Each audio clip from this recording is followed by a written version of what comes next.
Alright, another video. Early morning, have to remake this one because the second video didn't load or got deleted or something, I don't know. Anyways, it was a really good video too. I was ranting, cursing, all kinds of stuff. Mainly because I dropped the 300-pound Greenleaf bumper on me is what I'm going to call it. Let me show you real back. Bumper right here. Yeah. It has. Thought it had 2 bolts in it. You can see the other hole. They were like broke or something.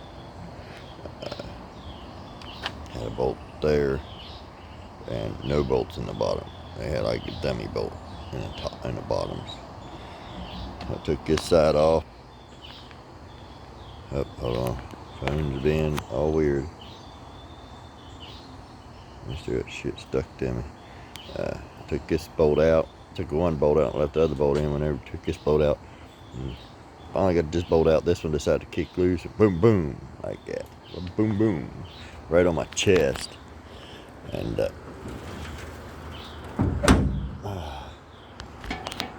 so yeah, I'll get the bumper up there so Mr. Greenleaf can see how much better it looks.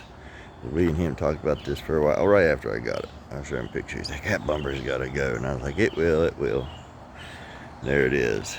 So, hope his ears was burning when I did this. Looks pretty clean, pretty slick now. 2 things I don't like about it. One, I'm going to have to fix this corner here. It's all chumped up. They front backed into something or something right there. And still early lost shadows or something. Number 2 is the bumper weighs, I'd say, at least 150 pounds. I don't know. When the bumper came off, the truck came up 2.5 inches in the back. It might weigh more than 150 pounds. But literally went from like right here stance up, so like now I can almost get, I mean, look at that, that's a good bit. So yeah, I don't like that. I like that lowered slick look it had, and I'm probably going to lose traction now being lighter in the rear. So that's the 3rd thing I guess I don't like about it. Technically 2 things I don't like and something I have to fix because of it. But it looks a lot better. I will agree. I got a S10 roll pan here. I thought about tapping in here to get more up under there. But I think I might pass on that. I kind of like that look. Oh, let's let me go. I'm still sleepy. I was out here last night trying to patch another hole. You gotta try to figure out how to clean these things up, scuff them and clear them, because they're like $100 some. If I knew I could get a hold of a bender or a bender, metal bender, and bend me a piece of metal look like tail lights and just delete them, that'd be awesome. But I don't see it happening. I'm gonna go delete this marker light. Come up here, man. There, look at those wheels. Up here, I put a skim on it last night. This is just one skim. It was. I wish I could have done a video on it and showed how the welding actually looked. It wasn't my greatest because I ain't a professional and I've only done it a few times. But anyway, you can see the metal right there. So it's just a skim. There's a dent right here, and got rid of the antenna hole that was there. So actually I should have sanded that off before I started this video. Maybe a little bit of low spot right there. This side was here all rust. I had to grind it all out, and it was thin, and I had to weld. I actually welded across the metal and then grinded it back out a little bit. And the same was over here. So it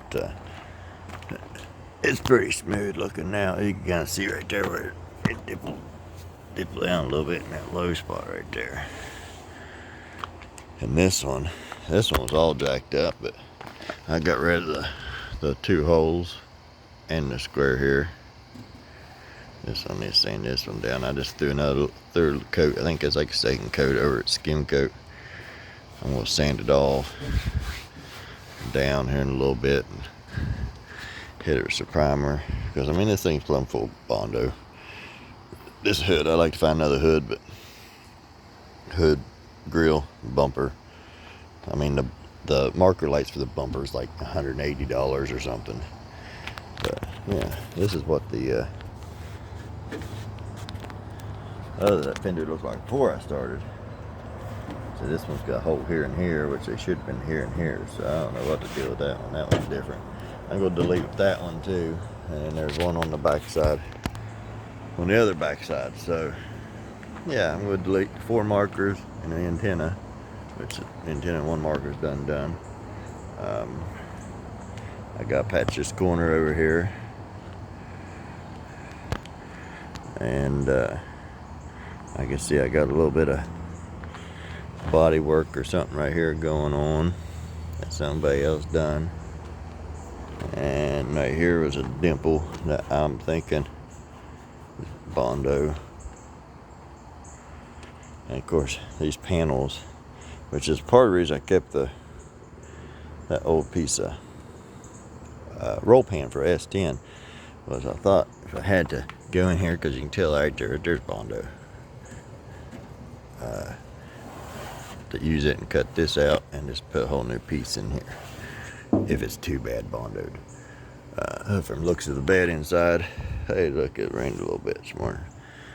Like the inside bed, I mean it's the worst spot of the inside bed's right here. So a little hole, and there's a couple pinholes somewhere right there. Right. Yeah, you can see. I mean that's the worst side of the bed.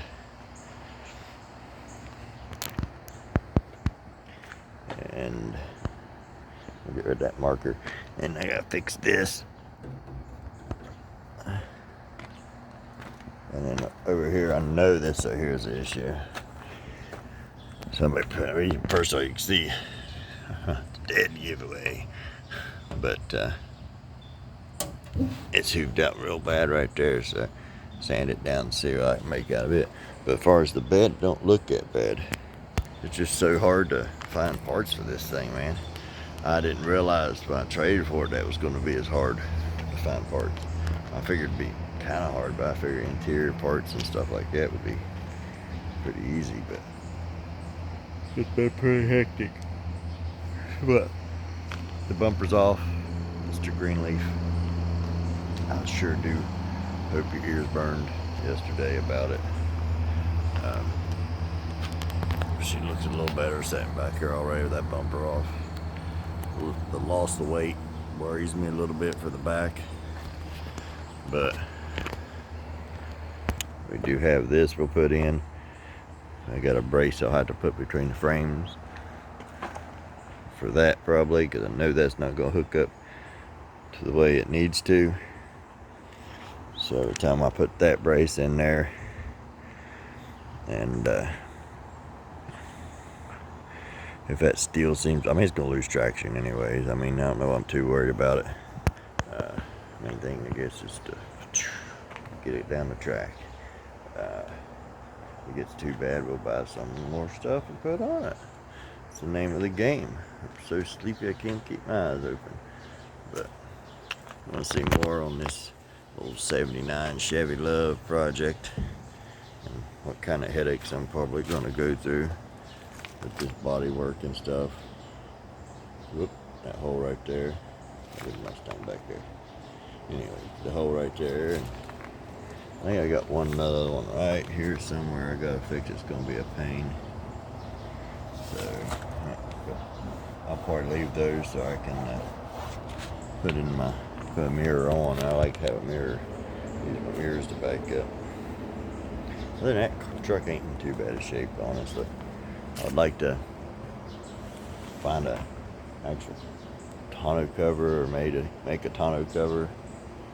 And if I need downforce on the back because of the bumper weight, I guess I can always wing it. You know, they always got those wings on their drag trucks, the downforce.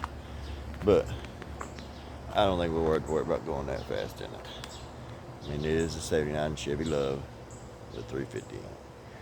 I mean, it is what it's going to be. So, I'm not planning to make a 7-second car or 7-second truck. It'd be awesome, but I don't have the money. I want a little classic drag looking car / show. But, yeah. Till next time.